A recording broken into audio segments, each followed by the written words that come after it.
حضور صلی اللہ علیہ وسلم کے پاس ایک مہمان آ گئے رات کے وقت میں۔ جب وہ آئے تو حضور نے پوچھا کھانا کھانا ہے؟ تم نے کہا کھانا ہے۔ جھوٹ اور بھوک کو جمع کرنا منع ہے؟ کہا جی کھانا ہے۔ تو حضور صلی اللہ علیہ وسلم نے فرمایا ازواج مطہرات کے گھروں میں پتہ کرو کچھ ہے۔ حضرت ام سلمہ کے گھر میں پتہ کیا تو کہا یا رسول اللہ 4 دن سے روٹی نہیں پکی۔ حضرت زینب سے پوچھا تو کہا حضور کئی دن سے چولہا ہی نہیں جلایا۔ حضرت عائشہ صدیقہ، حضرت میمونہ، حضرت سودا، تمام گھروں سے بظاہر یہ دو جہاں کے شاہ ہیں، پر باز کچھ رکھتے نہیں۔ دو جہاں کی نعمتیں ہیں ان کے خالی ہاتھ میں، ہر چیز ہے پر فقر اختیاری ہے، کوئی شے نہ ملی۔ نبی پاک صلی اللہ علیہ وسلم نے مسجد میں اعلان کیا، فرمایا کون ہے جو میرے مہمان کو روٹی کھلائے؟ ان لفظوں کا حسن کوئی حسن والا ہی سمجھ سکتا ہے۔ فرمایا کون ہے جو میرے مہمان کو کھانا کھلائے؟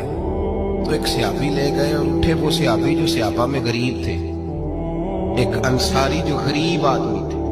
اگرچہ میرے محبوب کے غلاموں میں جو بڑے امیر تھے وہ بھی خرچ کرنے میں بڑے آگے تھے، حضرت عثمان غنی رضی اللہ تعالیٰ، حضرت عبد الرحمن ابن عوف، حضرت ابو بکر صدیق رضی اللہ۔ لیکن یہ غریب آدمی کا حضور میں لے جاؤں گا، میں لے کے جاؤں گا، یہ بخاری مسلم ہے۔ حضور نے فرمایا لے جاؤ۔ وہ اب صحابی گھر لے گئے اور بیوی سے مشورہ کیا، بات پہ غور کرنا، ہر چیز کی بھوک دیکھی جا سکتی ہے، بچوں کی نہیں دیکھی جا سکتی۔ وہ انصاری حضور کے مہمان کو گھر لے گئے، جا کے بیوی سے مشورہ کیا، کہا بھلی مانس گھر میں کچھ ہے؟ تو اس نے کہا تھوڑا سا بچوں کے لیے کھانا رکھا ہے۔ بچوں کے لیے؟ بچے تو بزدل کر دیتے ہیں، بچے تو آدمی کو بزدل کر دیتے ہیں، بچے تو مار دیتے ہیں، کلیجہ پھٹ جاتا ہے بچہ بھوکا ہو، نیند نہیں آتی۔ اب صحابی اپنی بیوی سے کیا کہتے ہیں؟ کہتے ہیں بچوں کو بہلا کے سلا دے، اور رسول اللہ کے لیے نہیں، رسول اللہ کے مہمان کے لیے، بھائی نبی پاک کے لیے نہیں، حضور کے تجھ سے در در سے سگ اور سگ سے ہے مجھ کو نسبت، میری گردن میں بھی ہے دور کا پٹکا تیرا، تجھ سے در در سے سگ سگ سے ہے مجھ کو نسبت۔ لمبی بات ہے، بچوں کو سلا دو۔